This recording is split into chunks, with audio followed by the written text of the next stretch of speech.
नमस्कार, मैं उज़ैता बिहार न्यूज में आपका स्वागत है। खबरों की ओर बढ़ने से पहले एक नजर डालते हैं आज की सुर्खियों पर। अब बिहार के सहायक प्राध्यापक भी बन सकेंगे प्रोफेसर, नई करियर एडवांसमेंट स्कीम लागू, प्रमोशन के लिए तय हुए नए नियम। बाढ़ में टूटे स्कूलों के लिए बनेगा स्थायी राहत कोष, केंद्र को भेजा जाएगा प्रस्ताव, पुनर्निर्माण के लिए मिलेगी नियमित वित्तीय सहायता। बिहार में शुरू हुई पहली इलेक्ट्रिक बस सेवा, पटना समेत 6 शहरों में दौड़ेगी 400 नई बसें, यात्रियों को मिलेगा आधुनिक सफर। सुल्तानगंज का श्रावणी मेला हुआ हाईटेक, हिंदी समेत 6 भाषाओं में मिलेगी सूचना, केंद्रीय कंट्रोल रूम से होगी सभी घोषणाएं। जिम्बाब्वे के खिलाफ चमके अभिषेक शर्मा, बल्ला नहीं चला तो गेंद से किया कमाल, भारत के लिए T20 में रच दिया इतिहास। चलिए एक नजर डालते शाम तक की बड़ी खबरों की ओर विस्तार से। बिहार के हजारों सहायक प्राध्यापक अब बनेंगे प्रोफेसर। राज्यपाल और कुलाधिपति सैयदत हसनैन ने संबद्ध घटनानुदानित और धार्मिक अल्पसंख्यक महाविद्यालयों के लिए करियर एडवांसमेंट स्कीम यानी कि CAS नियमावली 2026 को मंजूरी दी थी। इसके लागू होने से हजारों सहायक प्राध्यापकों की लंबे समय से लंबित प्रोन्नति का रास्ता साफ हो गया। अब वे अंगीभूत कॉलेजों की तरह कार्य निष्पादन, शिक्षण, शोध कार्य और शैक्षणिक उपलब्धियां के आधार पर एसोसिएट प्रोफेसर और प्रोफेसर बन सकेंगे। प्रोन्नति के लिए शोध पत्र, प्रशिक्षण कार्यक्रमों में भागीदारी और कम से कम 80% कक्षाएं लेना अनिवार्य होगा। पारदर्शिता के लिए स्क्रीनिंग और चयन समितियां गठित होगी। 18 जुलाई 2018 से पहले लंबित मामलों को पुराने या फिर नए नियम चुनने का विकल्प मिलेगा। बाढ़ में टूटे स्कूलों के लिए बनेगी स्थायी राहत कोष। बिहार सरकार बाढ़ में हर साल क्षतिग्रस्त होने वाले स्कूलों के पुनर्निर्माण के लिए स्थायी कोष बनाने पर विचार कर रही। शिक्षा विभाग इस संबंध में प्रस्ताव तैयार कर केंद्र सरकार के शिक्षा मंत्रालय को भेजेगा ताकि बाढ़ प्रभावित विद्यालयों के पुनर्निर्माण के लिए नियमित रूप से राशि उपलब्ध हो सके। शिक्षा मंत्री मिथिलेश तिवारी ने बताया कि 2017 और 2020 की बाढ़ में ध्वस्त स्कूलों के लिए भी केंद्र से वित्तीय सहायता मांगी गई।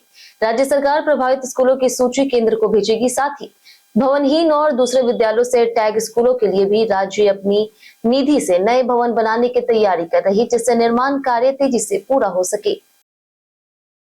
बिना सहमति शिक्षक प्रतिनियुक्ति पर पटना हाईकोर्ट ने मांगा जवाब। पटना हाईकोर्ट ने बिना शिक्षक की सहमति के नवसृजित सरकारी डिग्री कॉलेजों में प्रतिनियुक्ति के मामले में जयप्रकाश विश्वविद्यालय छपरा से 3 सप्ताह के भीतर जवाब मांगा। न्यायमूर्ति रितेश कुमार की एकल पीठ ने कहा कि बिना सहमति प्रतिनियुक्ति का आदेश प्रथम दृश्यता स्थापित कानूनी सिद्धांतों के अनुरूप नहीं दिखता। मामला सहायक प्राध्यापक डॉक्टर कमाल अहमद की याचिका से जुड़ा है, जिन्होंने 27 मई और 6 जून के प्रतिनियुक्ति आदेशों को चुनौती दी है। उनका कहना है कि उनकी पसंद के कॉलेजों पर विचार किए गए बिना उन्हें अन्यत्र भेजा गया। कोर्ट ने अगली सुनवाई 17 अगस्त 2026 तय करते हुए विश्वविद्यालय से कानूनी आधार स्पष्ट करने को कहा। बिहार को मिली 400 इलेक्ट्रिक बसें, पहली बस सेवा हुई शुरू। मुख्यमंत्री सम्राट चौधरी ने पटना के वेटनरी कॉलेज ग्राउंड में प्रधानमंत्री ई बस सेवा योजना के तहत बिहार की पहली इलेक्ट्रिक बस और BSRTC की नई डिलक्स बसों को हरी झंडी दिखा करके रवाना किया। योजना के तहत बिहार को 400 इलेक्ट्रिक बसें मिली है, जिनमें 200 बसें 12 मीटर और 200 बसें 9 मीटर श्रेणी की है। इसका संचालन पटना, मुजफ्फरपुर, गया, भागलपुर, दरभंगा और पूर्णिया में होगा। साथ ही 149 नए डिलक्स बसों में से 3 AC और 73 नॉन AC बसों की शुरुआत हुई। यह बसें बिहार से दिल्ली, उत्तर प्रदेश, झारखंड, पश्चिम बंगाल और हरियाणा तक आधुनिक, सुरक्षित और आरामदायक यात्रा सुविधा उपलब्ध कराएगी। बिहार के विशिष्ट विद्यालयों के कुलाधिपति अब होंगे मुख्यमंत्री। बिहार विधानमंडल ने बिहार विशिष्ट विद्यालय अधिनियम 2026 को मंजूरी दी थी। इसके तहत स्थापित होने वाले सभी विशिष्ट विश्वविद्यालयों के कुलाधिपति यानी कि चांसलर मुख्यमंत्री होंगी और विश्वविद्यालयों की नीति, प्रशासन तथा विकास पर उनका पूर्ण नियंत्रण रहेगा। मुख्यमंत्री दीक्षांत समारोह की अध्यक्षता करेंगे तथा गुणवत्तापूर्ण शिक्षा, अनुसंधान, नवाचार और राष्ट्रीय अंतर्राष्ट्रीय संस्थानों से सहयोग को बढ़ावा देंगे। अधिनियम में कुलपति, कुल सचिव, वित्तीय पदाधिकारी, परीक्षा नियंत्रक और अन्य प्रमुख पदों के सृजन की भी प्रावधान है। मुख्यमंत्री को गवर्निंग काउंसिल और कार्यकारिणी परिषद के गठन का अधिकार होगा तथा किसी विवाद की स्थिति में उनका निर्णय अंतिम माना जाएगा। LNJP अस्पताल में अब मिलेगी CT स्कैन और MRI सुविधा।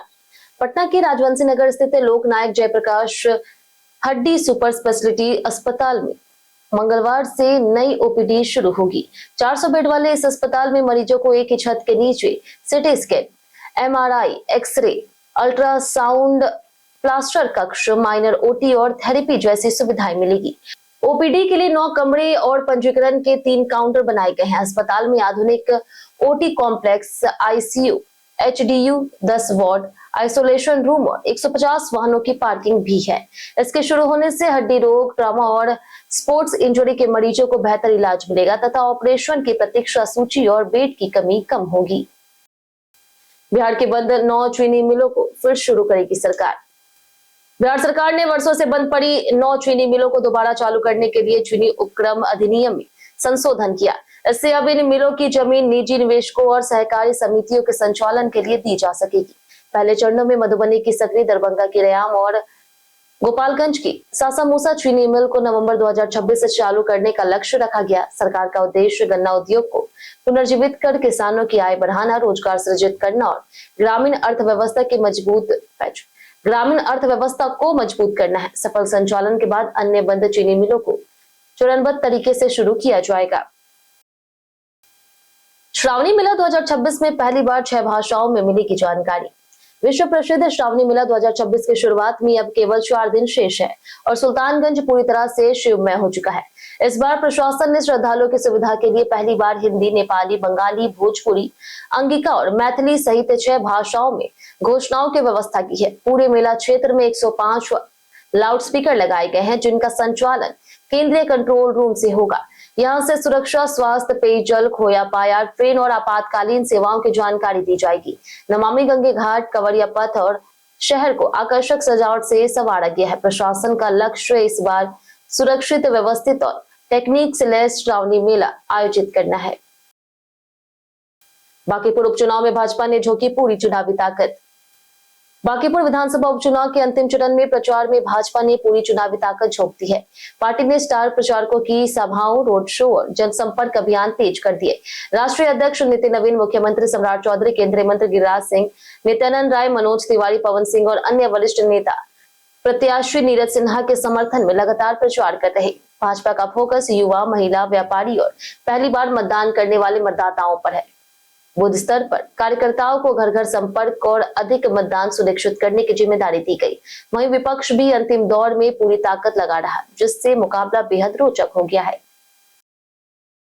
पीयू में 31 जुलाई से शुरू होगी PG प्रवेश परीक्षा। पटना विश्वविद्यालय यानी कि PU ने वर्ष 2026 के स्नातकोत्तर और व्यावसायिक पाठ्यक्रमों की प्रवेश परीक्षा का कार्यक्रम जारी कर दिया। परीक्षाएं 31 जुलाई और 1 अगस्त को 2 पालियों में आयोजित होगी।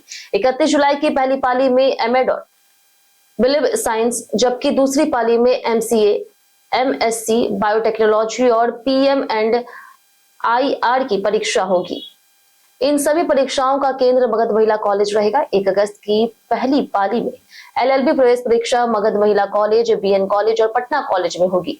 दूसरी पाली में LNM की परीक्षा केवल मगध महिला कॉलेज में आयोजित की जाएगी। परीक्षाओं को लेकर के विश्वविद्यालय ने सभी तैयारियां पूरी कर दी है। बांकीपुर उपचुनाव में रेखा गुप्ता के लिए प्रचार करेंगे तेजस्वी यादव। आरजेडी नेता और बिहार विधानसभा में नेता प्रतिपक्ष तेजस्वी यादव करीब 3 सप्ताह के विदेश दौरे के बाद भारत लौट आए हैं। फिलहाल वह दिल्ली में हैं और जल्द पटना पहुंच करके बांकीपुर विधानसभा उपचुनाव के प्रचार की कमान संभालेंगे। पार्टी उम्मीदवार रेखा गुप्ता के समर्थन में वह 2 दिनों तक रोड शो और जनसंपर्क अभियान चलाएंगे। 30 जुलाई को होने वाले मतदान से पहले उनका चुनावी प्रचार आरजेडी के लिए अहम माना जा रहा। बांकीपुर सीट पर भाजपा के नीरज कुमार सिन्हा, आरजेडी की रेखा गुप्ता और जनसुराज के प्रशांत किशोर के बीच त्रिकोणीय मुकाबला है। तेजस्वी की वापसी से चुनावी सरगर्मी और बढ़ गई है। 1 साल से राशन नहीं लेने वालों के कार्ड होंगे रद्द। पटना जिले में करीब 9 लाख राशन कार्ड धारी परिवारों में से 49,000 ऐसे परिवार चिन्हित हुए हैं जिन्होंने पिछले 1 वर्ष से एक बार भी राशन नहीं लिया। ऐसे परिवारों के राशन कार्ड रद्द किए जाएंगे। वहीं अपात्र लोगों के नाम भी सूची से हटाए जाएंगे। दूसरी ओर पात्र जरूरतमंद परिवारों के लिए 5 अगस्त तक मिशन मोड में 1,20,000 नए राशन कार्ड बनाने के अभियान चल रहे हैं। अब तक 45,130 आवेदन मिल चुके हैं। पंचायत सचिव, टोला सेवक और विकास मित्रों की अनुशंसा पर 24 घंटे के भीतर आवश्यक प्रमाण पत्र जारी किए जाएंगे ताकि पात्र परिवारों को जल्द राशन का लाभ मिल सके। बिहार के 15 जिलों में सब रजिस्ट्रार का हुआ तबादला। बिहार सरकार ने बड़े स्तर पर सब रजिस्ट्रार अधिकारियों का तबादला करते हुए 15 जिलों में नई पोस्टिंग की। इन अधिकारियों का स्थानांतरण जून 2026 में प्रस्तावित था, लेकिन उस समय प्रक्रिया पूरी नहीं हो सकी थी। अब सरकार ने नई सूची जारी कर सभी अधिकारियों को नई जिम्मेदारियां सौंप दी है। तबादले के तहत सारण के जिला अवर निबंधक गोपेश कुमार चौधरी को सिवान भेजा गया, जबकि सिवान के पंकज कुमार झा का तबादला बेगूसराय किया गया। वहीं बेगूसराय के संजय कुमार को भोजपुर में नई तैनाती दी गई। अन्य जिलों के अधिकारियों की भी नई पोस्टिंग की गई है। बिहार बंद हिंसा मामले में तेजप्रताप यादव पहुंचे बेऊर जेल। राजद नेता और जनशक्ति जनता दल के अध्यक्ष तेजप्रताप यादव को बिहार बंद के दौरान कथित दंगा प्रदर्शन और पथराव के मामले में गिरफ्तार कर न्यायिक हिरासत में बेऊर जेल भेज दिया गया। पुलिस के अनुसार वह गांधी मैदान के पास प्रदर्शन का नेतृत्व कर रहे थे, जहां पुलिस और प्रदर्शनकारियों के बीच झड़प में कई पुलिसकर्मी घायल हुए। देर रात उन्हें मजिस्ट्रेट के समक्ष पेश किया गया, जहां से जेल भेजने का आदेश मिला। इससे पहले पुलिस ने उन्हें दोबारा हिरासत में लेकर के नौबतपुर थाने में पूछताछ और मेडिकल कराया। एसएसपी कार्तिकेय शर्मा ने कार्रवाई की पुष्टि की है। घटना के बाद बिहार की राजनीति में हलचल तेज हो गई। अभिषेक शर्मा ने गेंदबाजी से रचवा T20 क्रिकेट में नया इतिहास। जिम्बाब्वे के खिलाफ T20 सीरीज में बल्लेबाजी से संघर्ष कर रहे अभिषेक शर्मा ने गेंदबाजी से इतिहास रच दिया। दूसरे T20 मुकाबले में उन्होंने 3 विकेट लेकर के भारत के लिए T20 अंतर्राष्ट्रीय क्रिकेट में सलामी बल्लेबाज के रूप में सर्वश्रेष्ठ गेंदबाजी प्रदर्शन का रिकॉर्ड अपने नाम कर लिया। इससे पहले कोई भी भारतीय ओपनर T20 में 3 विकेट नहीं ले पाया था। अभिषेक ने बल्ले से केवल 8 रन बनाए, लेकिन गेंद से शानदार प्रदर्शन कर टीम की जीत में अहम भूमिका निभाई। T20 विश्व कप 2026 के बाद उनका बल्ला लगातार खामोश रहा है और 9 मैचों में वह सिर्फ एक अर्धशतक ही लगा सके हैं। फिर भी गेंदबाजी में उन्होंने अपनी योग्यता साबित की। बीते दिन हमारे द्वारा पूछे गए सवाल का जवाब आप लोग में से बहुत लोगों ने हमारे कमेंट बॉक्स सेक्शन में लिख कर दिया। जिन्होंने हमारे द्वारा पूछे गए सवाल का जवाब दिया उनके नाम है नौशाद रजा, बाबूलाल मरांडी, विनोद शाह, हरेंद्र सिंह, राजकिशोर महतो, कौशलेंद्र कुमार, संजीव कुमार, राजेश कुमार, नरेंद्र कुमार, अबोध कुमार, वरुण कुमार, जितेंद्र ठाकुर, सचिदानंद कुमार, राजवेंद्र ताती, कामेश्वर सिंह, रवि मोहन वर्मा, रंजित मिश्रा, कुश कुमार, लक्ष्मी मेहता, अनवर करीम खान, राम बाबू दास, राकेश मिश्रा, गजेंद्र कुमार, दीपक कुमार और बारूद पटेल। इसी के साथ बढ़ते आज के सवाल की। आज का सवाल है, क्या बिहार की सड़क और बिजली व्यवस्था में सुधार हुआ है? आप अपना जवाब हमें हमारे कमेंट सेक्शन में लिखकर जरूर बताएं। आज के लिए इतना ही। बिहार की तमाम खबरों के साथ बने रहने के लिए देखते रहे बिहारी न्यूज और साथ ही यूट्यूब चैनल देखें, चैनल को सब्सक्राइब कर दें और अगर आप फेसबुक पेज पर देख रहे हैं तो लाइक और फॉलो जरूर करें।